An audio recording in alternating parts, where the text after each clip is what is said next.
Antiagro. Medidas políticas podrían generar perjuicios importantes a la producción nacional.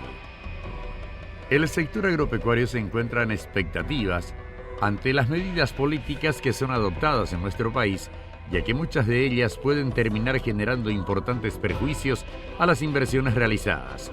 En el caso de los arroceros, desde el Senado se implementan medidas directas por supuestos impactos ambientales. Por otro lado, también existen iniciativas internacionales que se pretenden imponer al sector pecuario en el marco de la lucha contra el cambio climático. El pasado 8 de noviembre, una comitiva encabezada por los parlamentarios del Frente Guazú, Esperanza Martínez, Pedro Santa Cruz y Sixto Pereira, fue hasta Villa Oliva, departamento de Ñembucú, para verificar 2 arroceras instaladas en el sitio. La senadora Martínez, quien días después fue a participar del encuentro del Grupo de Puebla, Foro Político de la Izquierda, informó a través de sus redes sociales que pudo constatar en el lugar visitado la supuesta canalización de humedales, deforestación, afectación del lago Ipoá y posible contaminación de las aguas. Tras dicha visita, fue su colega Pedro Santa Cruz quien propuso un proyecto que declaraba en emergencia la cuenca del lago Ipoá, planteamiento que fue aprobado por el Pleno del Senado en su sesión de la semana pasada. Esta medida insta al Ministerio del Ambiente y Desarrollo Sostenible, MADES, a intervenir las arroceras que supuestamente canalizan el recurso hídrico y además a revocar las licencias ambientales de las mismas.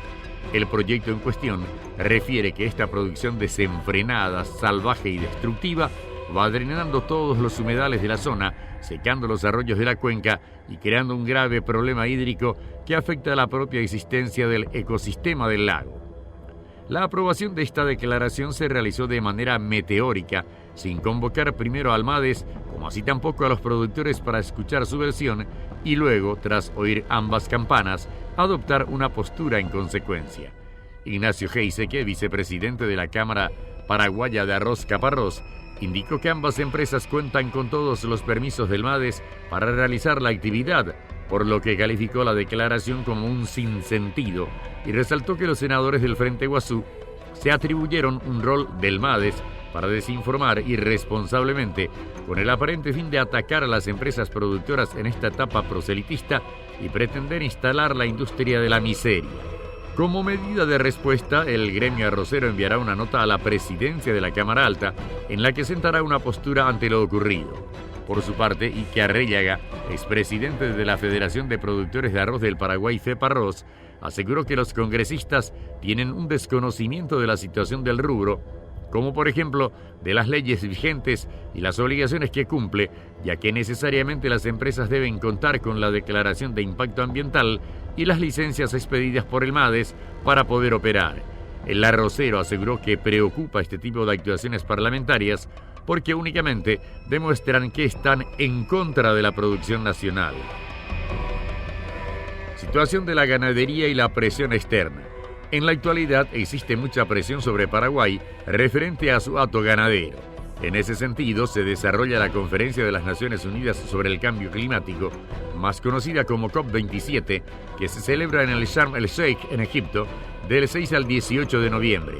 Allí Paraguay marcó una fuerte posición ante las numerosas presiones de parte de países del mundo para que firme el acuerdo referente al metano, que implicaría reducir el hato bovino nacional y no crecer en cultivos.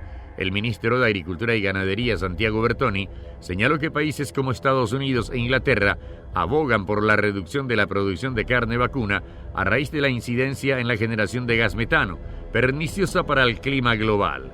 Sin embargo, resaltó que de acuerdo a estudios realizados, el volumen de gases de efecto invernadero que genera la región es mínima y que dentro de ese esquema el peso de Paraguay es prácticamente imperceptible.